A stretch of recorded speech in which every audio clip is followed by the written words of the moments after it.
आपका स्वागत है। मैं हूं तृप्ति। आइए नजर डालते हैं आज की जिले की खबरों पर। अगर पीएम मोदी के लिए कांग्रेस कहती है कि चौकीदार चोर है, तो झारखंड में 4000 करोड़ का घोटाला करने वाला चौकीदार क्या है? यह सवाल किसी और ने नहीं बल्कि महागठबंधन में शामिल झामुमो के विधायकों ने कांग्रेस पर उठाया है। भाजपा की तरह कांग्रेस पर हमला बोलकर झामुमो विधायकों ने सिंहभूम सीट पर झामुमो की दावेदारी ठोकी है। सिंहभूम में कांग्रेस नेता कोड़ा दंपति को झामुमो विधायकों का गुस्सा झेलना पड़ रहा है। देखिए रिपोर्ट। सिंहभूम सीट को लेकर कुल्हान में झामुमो और कांग्रेस में तकरार अब भी जारी है। चुनाव की तिथि की घोषणा होते ही यह तकरार और बढ़ गया है। सिंहभूम सीट पर अपने दावेदारी को और मजबूत करने के लिए झामुमो ने कांग्रेस पर जोरदार हमला किया है। बगैर किसी का नाम लिए झामुमो के विधायक दीपक बिरुवा ने पूर्व सीएम मधु कोड़ा और उनकी विधायक पत्नी गीता कोड़ा को कांग्रेस के अंदाज में घेरकर उनकी मुश्किलें बढ़ा दी है।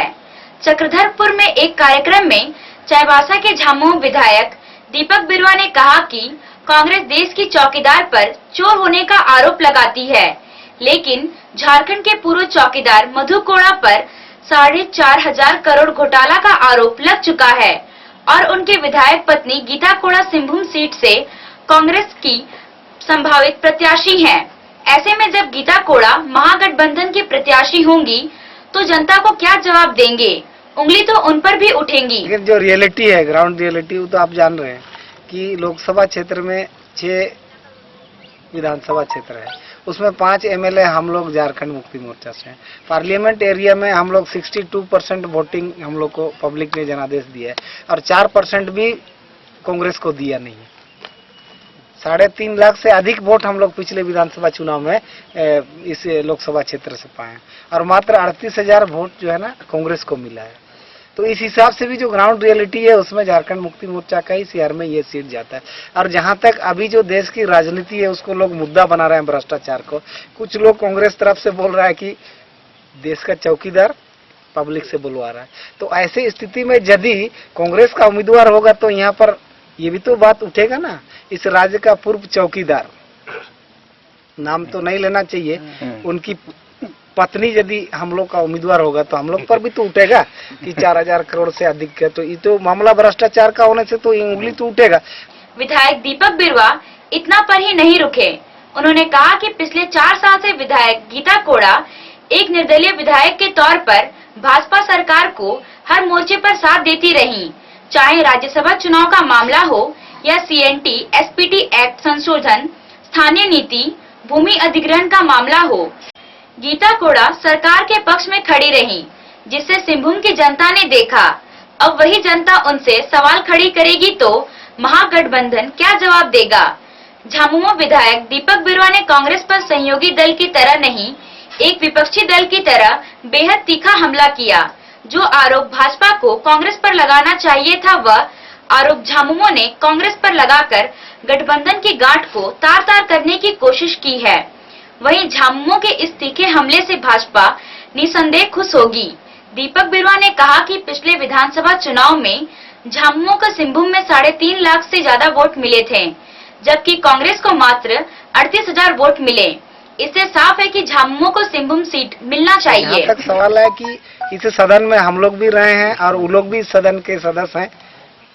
जो प्रक्रियाएं हुई है इस राज्य के हित के लिए, चाहे वो सीएनटी एक्ट का मामला हो, राजस्थानीय नीति का मामला हो या भूमि अधिग्रहण का मामला हो या फिर राज्यसभा चुनाव का मामला हो, तो जो लोग संभावित में अपने आप को बता रहे हैं वो लोग उस पक्ष में खड़े थे और आज हम लोग कैसे स्वीकार करेंगे, क्योंकि हम लोग इस राज्य की मूल भावना के साथ है, यहाँ की जनता के भावना के साथ है। तो चौकीदार लोग बहुत जिम्मेदारी पूर्वक इस बात को नहीं निभाएं, तो इसलिए हम लोग को लगता है कि राज्य की चौकीदारी तो हम लोग करेंगे ही, बल्कि यहाँ से प्रतिनिधि भी दिल्ली भेजने का काम करेंगे। पार्टी को तय करना है। हम लोग के पास बहुत विधायक है, पूर्व विधायक भी हैं। पार्टी जिसको उचित समझेगा उसको हम लोग यहाँ से जिताएंगे, चाहे वैसा झारखंड मुक्ति मोर्चा लड़ेगा। बात यहीं तक नहीं सिमटा। झामुमो के ही चक्रधरपुर विधायक शशि भूषण सामंत ने साफ कर दिया कि अगर मगर में यदि कांग्रेस से गीता कोड़ा को टिकट मिल भी गया तो वह चुनाव नहीं जीत पाएंगी। झामुमो का कोई भी कैंडर कांग्रेस को वोट देने के लिए तैयार नहीं है। साफ है कि गीता कोड़ा को झामुमो के विधायक लोकसभा चुनाव में सहयोग करने को तैयार नहीं है। ये झारखंड मुक्ति मोर्चा का है जी और हमारा 5 विधायक है। जी अभी हमारे माननीय दीपक बिरू जी सारा चीज बताए कि भाई हमारा 5 विधायक यहाँ से मैंने इतिहास से जीता है और उसके बाद अगर हमको अगर ना दिया जाए तो मेरा कार्यकर्ता तो नाराज हो रहा है। अभी कार्यकर्ता हम लोग कहीं भी जाते हैं बोलता है आप एक बार बोलिएगा कांग्रेस में दीजिए और फिर लोकसभा अभी विधानसभा आएगा 6 महीने का तो फिर बोलिएगा इसमें दीजिएगा, तो फिर हम लोग किधर किधर भटकेंगे बोले। इसीलिए यहाँ पब्लिक का डिमांड भी है कि झारखंड मुक्ति मोर्चा को ही यहाँ लोकसभा का सीट मिले और आप ही लोग ही लड़िएगा, पब्लिक का भी डिमांड है और ये हमारा दावेदारी बनता भी है। कैंडिडेट जिसको हमारा सुप्रीमो बोलेगा उसी को हम लोग लड़ा देंगे और जो जिसको लड़ाएंगे वही गोल मारेगा। हमारा टीम का गोल मारने में हम लोग मास्टर है और हम लोग एक्सपीरियंस भी हो गया। गोल हम लोग को कोई गोल के पर रोके नहीं, इसका उसका धन संपत्ति रखे रहे और ये हमारा दावेदार। जब लोकसभा में जब भाजपा को इसने राज्यसभा चुनाव में सब 4 बार उन्हीं को दिया है वोट और अभी जैसे CNTSPT एक्ट भरे हो चाहे भूमि अधिग्रहण बिल हो चाहे नीति, कभी एक दिन भी विरोध नहीं किया, न खड़ा हो गई, वो सिर्फ बैठे रहती है। और आज बोलेगा कि नहीं हम यहाँ से टिकट लड़ेंगे, तो तुम किसके लिए लड़ रहे हो? जब वहां पर जो इतना बड़ा बड़ा सरकार ने हमारा यहाँ का मूलवासी आदिवासी को भगाने का प्लान बनाया CNTSPT एक्ट जैसा कानून को, और उसमें एक जवाब आपने नहीं दिया, इसका मतलब इस राज्य के लिए आप मैंने आदिवासी हित का विरोध है आप, इसीलिए आपको लोकसभा लड़ने का, आपको लड़ भी जाओ तो हार रहा है, सीधी बात है। मैं बता दिया हूं हार रहा है। नहीं टिकट मिलेगा तब या फिर वो टिकट मिलने से भी हारेगा वो। स्पष्ट मैं बता दूं, पब्लिक नहीं वोट देने जा रहा है ना, हम अगर क्या करेंगे, हम अकेला वोट देने से जीतेगी? पैसा से हमारे जनता समझ के हम पैसा नहीं बट क्या किसका पैसा बने? झारखंड का पैसा लुटा हुआ वो बटेगा, वो लोग बोलते हम लोग खाएंगे तो हम लोग को पाप लग जाएगा, बोला हम लोग नहीं खाएंगे बोल रहे हैं। गौरतलब है कि आज रांची में झामुमो के कार्यकारी अध्यक्ष हेमंत सोरेन के आवास पर झामुमो विधायकों की एक बैठक हुई, जिसमें लोकसभा चुनाव में प्रत्याशी और सीट को लेकर चर्चा हुई है और संभवतः सीट और प्रत्याशी के नामों पर फैसला भी हो सकता है। लेकिन जिस तरह के तेवर सिंहभूम सीट के झामुमो विधायकों के हैं, उससे साफ है कि झामुमो के विधायक सिंहभूम सीट कांग्रेस को दान करने के पक्ष में नहीं है। कोल्हान विश्वविद्यालय की चतुर्थ दीक्षांत समारोह में गोल्ड मेडल प्राप्त चाईबासा इंजीनियरिंग की बीटेक की छात्रा सुष्मिता कुमारी निषाद को निषाद विकास संघ की ओर से सम्मानित किया गया। समाज की बेटी को गोल्ड मेडल मिलने से सभी उत्साहित हैं। गोल्ड मेडल प्राप्त सुष्मिता कुमारी और उनके परिवार के सम्मान में कैफेटेरिया होटल में निषाद विकास संघ की ओर से समारोह का आयोजन किया गया। संघ के पदाधिकारियों ने राज्यपाल के हाथों से गोल्ड मेडल प्राप्त सुष्मिता कुमारी और उनके माता पिता को सम्मानित किया। गोल्ड मेडलिस्ट सुष्मिता ने कहा कि उन्होंने 97% अंक के साथ चाईबासा इंजीनियरिंग कॉलेज से बीटेक की। बीटेक करने के बाद NIT से वह MTech कर रही है। सुष्मिता ने बताया कि राज्यपाल के हाथों से गोल्ड मेडल का सम्मान प्राप्त कर वह काफी उत्साहित है। उन्होंने इस सम्मान के लिए फैकल्टी, माता पिता का शुक्रिया अदा करते हुए कहा कि लक्ष्य प्राप्ति करने की हर संभव प्रयास करूंगी। सुष्मिता के पिता नीमडी निवासी घनश्याम प्रसाद ने कहा कि बेटी का गोल्ड मेडल प्राप्त करने से वे काफी उत्साहित हैं। उन्होंने कहा कि समाज के लोग अपने बच्चों को अच्छी तालीम दें। सुष्मिता की माता नयनतारा ने कहा कि मैं चाहती हूं कि जिस तरह से मेरी बेटी पढ़ाई कर रही है, उसी तरह से सभी अपनी बेटी को अच्छी शिक्षा दें। निषाद विकास संघ के कार्यकारी अध्यक्ष हेमराज निषाद ने कहा कि सुष्मिता की तरह सभी बेटी पढ़ाई करें। सुष्मिता के गोल्ड मेडल मिलने से समाज के लोग काफी खुश हैं। आशा है कि सुष्मिता देश समाज का नाम रोशन करेगी। इसके लिए समाज सभी तरह के सहयोग करेगा। चाईबासा इंजीनियरिंग कॉलेज से बीटेक की हूँ और मुझे कल ही गोल्ड मेडल मिला है बीटेक CSE में अपने झारखंड के राज्यपाल से। इसके लिए मैं अपने फैकल्टी, अपने मम्मी पापा और अपने समाज का बहुत शुक्रिया अदा करती हूँ, क्योंकि उन्होंने मुझे आज सम्मानित किया। आगे क्या करना है? कितना? मैं अभी MTech की पढ़ाई कर रही हूँ NIT से। मैंने गेट क्लियर किया है विथ 97% आई और आगे मैं अपने इस लक्ष्य को प्राप्त करने के लिए पूरी कोशिश करूँगी। क्या बनना है? MTech कर रही हूँ, मास्टर डिग्री। ये तो बड़ी खुशी की बात है और हम चाहेंगे कि हमारे समाज के सभी गार्जियन अपने बच्चों को अच्छी तालीम दें, अच्छे तरीके से लालन पालन करें, वो भी इस मुकाम तक पहुँचे। मैं गोल्ड मेडल से तो बहुत खुश हूँ। मैं चाहती हूँ कि हर कोई अपनी बेटी को इतना पढ़ाए और अच्छा शिक्षा दे। मैं अपने समाज को बहुत धन्यवाद देती हूँ जो इतना इज्जत इतना सम्मान दिया। आज झारखंड निषाद विकास संघ पश्चिमी सिंहभूम चाईबासा के द्वारा हमारे चाईबासा निवासी घनश्याम निषाद की पुत्री को गोल्ड मेडल मिलने की खुशी में पूरा समाज उनके पूरे परिवार को सम्मानित कार्यक्रम इस कैफेटेरिया में रखा गया है और इसका उद्देश्य यही है कि हर व्यक्ति के घर में सुष्मिता जैसी पुत्री पैदा हो और अपने परिवार का, समाज का, देश का नाम रोशन करे। यही हमारी आशा है और यही हमारा संदेश देने का आज का कार्यक्रम का मकसद भी है।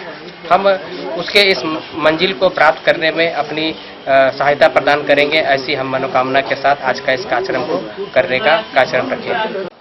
टोकलो को अलग प्रखंड नहीं बनाने का आरोप चक्रधरपुर के विधायक शशिभूषण सामंत ने सिंहभूम के सांसद सह प्रदेश अध्यक्ष लक्ष्मण गिलवा पर लगाया है। विधायक ने कहा कि केंद्र और राज्य में भाजपा की सरकार रहते हुए टोकलो का प्रखंड नहीं बनना दुर्भाग्यपूर्ण है। टोकलो में टोकलो अलग प्रखंड निर्माण संघर्ष समिति की बैठक हुई। बैठक में समिति के लोगों ने टोकलो को अलग प्रखंड बनाने की मांग की। समिति के महासचिव जयपाल सिंह गागराई ने कहा कि झारखंड अलग राज्य बनने से पहले वर्ष 1995-96 से टोकलो को प्रखंड बनाने की मांग की जा रही है। पूर्व मुख्यमंत्री अर्जुन मुंडा ने टोकलो को अलग प्रखंड बनाने की घोषणा भी कर दी थी, लेकिन आज भी टोकलो अलग प्रखंड बनाने की मांग को सरकार के ठंडे बस्ते में डाल दिया है। टोकलो प्रखंड नहीं बनने से यहाँ के लोगों को काफी परेशानियों का सामना करना पड़ता है। टोकलो अलग प्रखंड के लिए काफी दिनों से हम लोग प्रयास किए हुए हैं। जो ये मांग है ना, बिहार के टाइम से जब झारखंड राज्य अलग नहीं हुआ था 1995-96 से शुरू है ये संघर्ष। तो उसके बाद जितना भी हम लोग सरकार की जो प्रक्रियाएं हैं, ये प्रक्रिया ब्लॉक से, एसडीओ से, डीसी से, कमिश्नर तक हम लोग काम किए हैं। काम करने के बाद हम लोग ग्रामीण विकास विभाग तक हम लोग पहुँचे रांची। तो वहाँ से हम लोग मुख्यमंत्री जिस समय अर्जुन मुंडा थे उस समय हम लोग अर्जुन मुंडा के पास भी हम लोग पहुँच चुके थे और वो घोषणा भी कर दिए थे। लेकिन दुर्भाग्य की बात है उस समय सरकार भंग हो गया और इसी के चलते उस समय नहीं बना। उसके बाद हम लोग देखते हैं जैसे अभी इस टोकलो अलग प्रखंड के लिए आपका 8 पंचायत आते हैं हमारा थाना अंतर्गत के जितना भी गांव है और टोकलो से हमारा प्रखंड काफी दूर है और इसी के चलते हम सारा काम में बाधित रहते हैं। जैसे पढ़ने वाला बच्चों के लिए जैसे आपका जाति सर्टिफिकेट हो, हम लोग वो सब है ना काम कराने में काफी दिन लग जाता है और जो भी है ना नौकरी जाने वाला विद्यार्थियों के लिए है ना आवासीय वगैरह नहीं बन पाता। इसीलिए हम लोग को सरकारी सुविधा बहुत कम मिल पाता है। विधायक शशिभूषण सामंत ने कहा कि टोकलो अलग प्रखंड बनाने का प्रश्न विधानसभा में उठाया गया है। आचार संहिता लागू होने के कारण जवाब नहीं मिला है। उन्होंने कहा कि यदि सरकार टोकलो को प्रखंड बनाने में टालमटोल रवैया अपनाएगी तो वे विधानसभा के समक्ष धरना पर बैठेंगे। उन्होंने कहा कि लक्ष्मण गिलवा 2 बार सांसद और 2 बार विधायक रहे हैं। उनकी केंद्र और राज्य में सरकार है, बावजूद टोकलो का प्रखंड नहीं बनना दुर्भाग्यपूर्ण है। ये टोकलो अलग प्रखंड संघर्ष समिति का आज इन लोग बैठक ही बुलाया था, जो कि काफी दिन से ये टोकलो प्रखंड का इन लोग को मांग था और हमें क्वेश्चन भी डाले थे कि भाई इनको अलग प्रखंड, टोकलो प्रखंड को अलग दर्जा दिया जाए ताकि इनको हर काम में इन लोग को सुविधा होगा और इन लोग को चक्रधरपुर जाने में काफ़ी दिक्कतें होती है और एक सप्ताह में कोई काम होता नहीं है। ये हम लोग बहुत पहले से मैंने ये डेट तय हुआ था, लेकिन उस बीच में आचार संहिता भी लागू हो गया। लेकिन इन लोग ने हम बोले भी है तो बोला नहीं इसमें कुछ नहीं, हम लोग मैदान में बैठ के हम लोग इसका करेंगे। और अभी फिर ये आचार संहिता खत्म होगा और फिर हम लोग का इलेक्शन के बाद फिर हम लोग का जो विधानसभा सत्र चलेगा और एक बार हम इस पर क्वेश्चन डालते हैं सरकार को। अगर सरकार इस पर टाल मोल की जवाब देगी तो हम अपना क्वेश्चन का जो जवाब को हम वापस नहीं लेंगे जब तक इस पर सरकार हाँ नहीं बोलती है और डेट समय नहीं देता है। हम इस पर हम अड़े रहेंगे और विधानसभा में रात भर हो और दिन रात हो हम वहीं पर बैठे रहेंगे। अगर इस पर सरकार अगर ये अलग प्रखंड का टोकलो अलग प्रखंड और कड़ाईकला अलग प्रखंड का अगर गैर सरकारी संकल्प अगर वो नहीं करते हैं तो फिर हम वापस नहीं लेंगे। हमारा माननीय संसद जी और हमारा इस राज्य का प्रदेश अध्यक्ष भी है, उन्हीं का क्षेत्र है और वो कई मने इस 2 बार विधायक भी बने हैं, जनता ने इसको वोट देके बनाया है और 2 बार संसद भी बनी है।